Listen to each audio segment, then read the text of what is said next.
এখানে নিয়েছি আমি বিট ফল, তারপর মালটা, আপেল, এটার একটা জুস করা হবে। তারপর সামান্য একটু এগুলোকে ছোট ছোট করে টুকরো করে নিয়েছি। তারপর ছোট ছোট করে লেবু কেটে নিয়েছি। তো এটাকে ব্লান্ডারে ব্লান্ড করে নেব।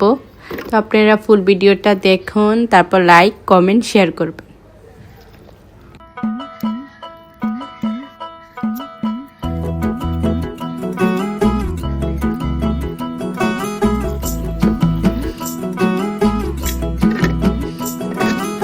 किसके तो पंख लेके उड़ा चला जाए रे, जहाँ नहीं जाना था ये वही चला हाय रे।